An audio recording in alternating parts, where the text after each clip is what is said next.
So this is a perfect example of harassment in business. Now I had to construct a very sturdy patio to hold a very heavy oil tank. And so these guys in the area decided to go out of their way to make it impossible to do and to get me to build something that wouldn't hold something as heavy as a 275-gallon oil tank and could potentially collapse and cause a big problem. So I'm going to play a video in a little bit where you can see a guy who went out of his way to sell me the wrong building materials. First, there is something very important in the construction of patios, and that is something called crushed stone. And crushed stone is when they take stone and they crush it into a powder. And when you compact that down, it forms a very heavy base that you can put large pavers on top of, and it makes it so it's very sturdy. I don't know how long ago they used to build patios on top of sand, and the sand would eventually wash away and the patios would sink and fall apart. Sand was never a sturdy base. So I go over to the local gravel pit that is in Swansea, New Hampshire, and this guy tries to convince me that sand is indeed the same exact thing as what is known as crushed stone. So this is a blatant lie, and it stands out as being almost idiotic in the world of construction and landscape design. What he's saying here is unheard of.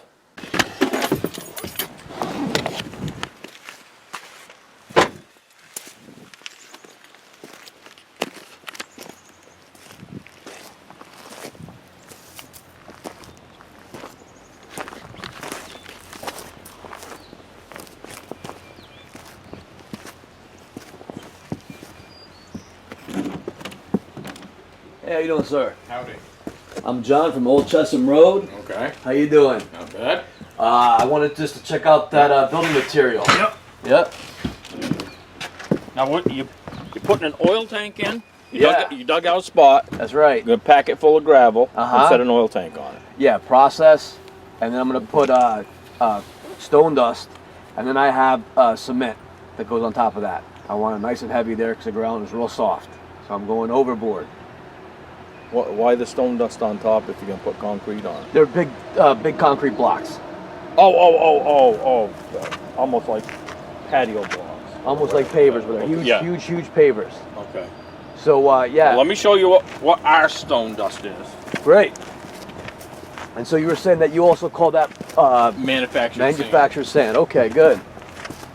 It makes it hard because depending on which crusher they're using and what the material's like, sometimes it comes out real fine, like the actual, what I would really call stone dust, and sometimes it comes out as sand. So we call it both. Right. It's this stuff right here. And depending on the stone we're in, sometimes it's gray, sometimes it's brown. Huh. Yeah, I was always used to the stuff that comes out like gray, like this color right here. So. Well, I'm going to show you some stuff. Yeah, see, it's. So where's your regular sand then? This is our sand here. Sand. We sell this as both sand and stone dust because it's basically the dust that comes off when we're making rock. Yeah. But I know what you're talking about. It's the What we used to do is you see how you have to dug out this quarry here? We used to just take the material off with the bucket loaders, with the excavators. So it would be dirt, it would be stone, big boulders. We'll dump it into a huge crusher, and it will go through a series of sand screens and smaller crushers. Yeah. And then we'll get sand out of it and different size stone, different size gravel is what it's called. Which is what we do. Gravel. And then what we call crushed stone is if you take these gravel, if you take just pure stone and you crush it, it turns into stone dust, or crushed stone is how they said it. But the proper we have a byproduct of stone dust, and like I say, sometimes it's coarse like this. Yeah. Sometimes it's the powdery stuff. But Right. I can't use this. This is not. This is not good. I need the stone dust. So you don't carry the stone dust? No. Okay. I think gravel you're gonna want is probably. Well, I want what's called SurePack.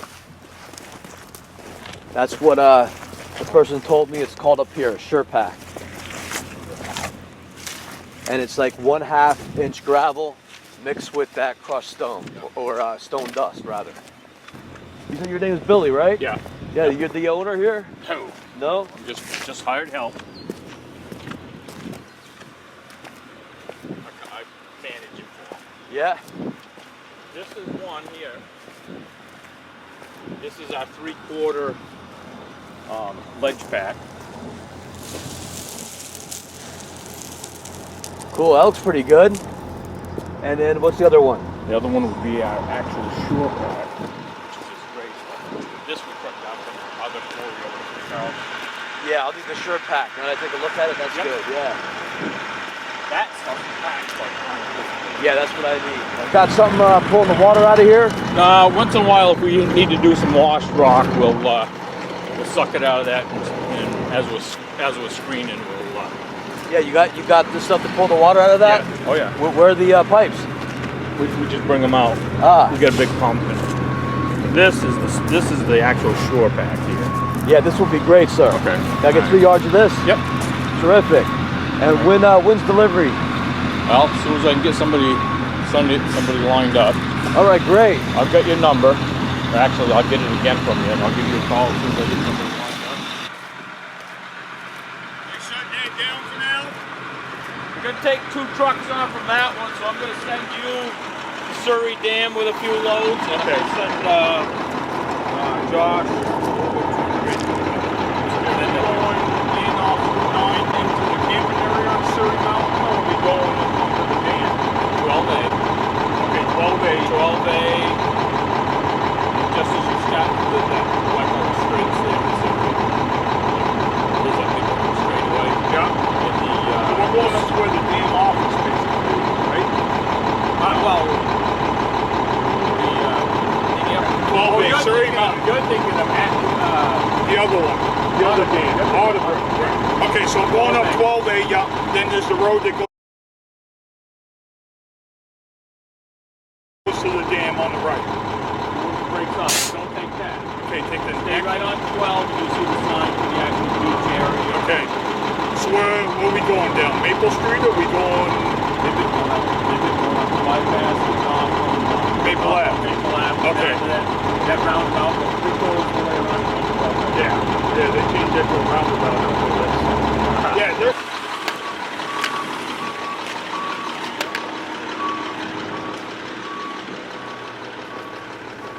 Yeah, that stuff. If you get, do you have a compactor, or are you just gonna? Yeah, I got a compactor. I don't know if you're gonna need stone dust on top of that. And that stuff packs just like concrete. Yeah, I think you might be right.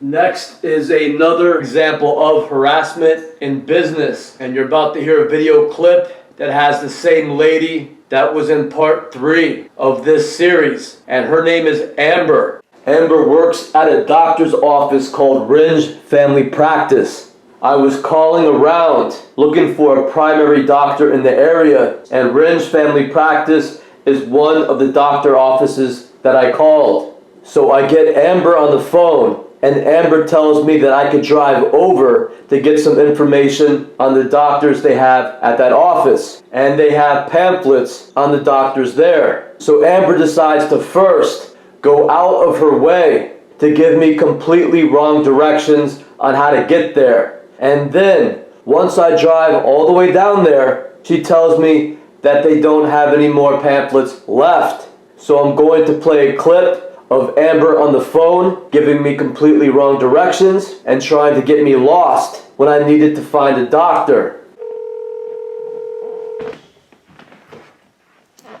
Hello, you have reached Ringe Family Practice. Please listen carefully to this entire message. If this is a medical emergency, please hang up and dial 911. This is Amber. Can I help you? How you doing, Amber? I'm doing well. How about you? Good. I'm having a tough time finding your address on MapQuest, so I'm having a hard time getting directions. Okay. So where are you located right now?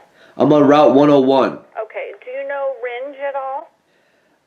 I'm looking at a map right now, so what road do you want to start at? 119, Route 202, 124? What would you like to start at? There's an intersection of 202 and 119. Okay. Now, Now, if you head towards Jaffrey on 202, Right. we're about halfway between Jaffrey and that intersection. Okay, great. So, Which direction are you coming from? I'll probably go Route 119, and then I will make a left on Route 202, right? Yep. So we'll be about, when you are heading down that road, there's going to be a big pond on your left. Uh-huh. Shortly after that pond, we're going to be on the right. All right, so once again, you're between Jaffrey and Ringe on Route 202, right? Yes. That downtown area? Yep. Out of curiosity, if I were to go to that intersection and make a right, will that be a 202 to bring me southbound toward Mass or no? Yes. Okay. All right. Thank you so much for your help, Amber. You're welcome. Goodbye. Bye. So you can see from this map I drew here that there is the doctor's office where she works down here at Ringe Family Practice, and it's on the way to Massachusetts. And then there is this other doctor's office, and I forget the name of it, but it's definitely not Ringe Family Practice. It's something different. So for some reason, when I called Ringe Family Practice back, got Amber on the phone, Amber decided at that point that she was going to give me wrong directions. And it would probably be a big joke to send me to the wrong doctor's office. So she gave me directions to this doctor's office up here. When I followed her directions, I drove up there and saw that it was not Ringe Family Practice. It had some other name on it. So I decided to drive in the other direction on Route 202 to see if I could find Ringe Family Practice. And I did, all the way down here on the way to Massachusetts. So when I arrived and asked for Amber, she came up with pure hatred in her eyes and told me that she didn't even have any more pamphlets. So she told me about an hour before that she did have pamphlets there. So she was absolutely convinced that she was going to get me lost and send me up to this other doctor's office. So she was very surprised when I showed up at Ringe Family Practice. And she was very angry about it. She acted calm, she spoke calmly, but she had this bitter hatred in her eyes. So I guess they do this due to the fact that they like to get people to the point where they're not making rational decisions. So you could imagine somebody who's very frustrated and is looking for a doctor's office and gets sent to a doctor's office in the nearby area. They go into that doctor's office, and guess what the military does in that doctor's office? Oh, you want to apply to be a patient here? That's fine. We'll take you. And they give them forms to fill out, and the person will fill out forms, and then they're a patient at this doctor's place, and they might still have it in their mind that they're at Ringe Family Practice. In other words, those are signs to the military that somebody is at their breaking point. They're so confused and agitated that they don't even know what building to go to. And they'll walk into any building, and as long as the people will see them there, that'll be okay with them. They're not making rational decisions. They're not in charge of themselves anymore. That's what the military likes to see. And that's what Amber was attempting to do. This is what these people live for. These people do these things to create confusion out of your life and cause your life to spin out of control. They want to see the American public in a confused, broken state so that these people like Amber feels better about herself when she's screwing up somebody else's life. So it works on a microcosm here, and then it goes all the way up to the macrocosm. It goes all the way up to the big picture that the military loves to destroy countries. They love to destroy governments. They love to destroy corporations. They love to destroy jobs. They are the worst people that you will want in charge of society. But this is how they maintain control of society, by breaking everybody else.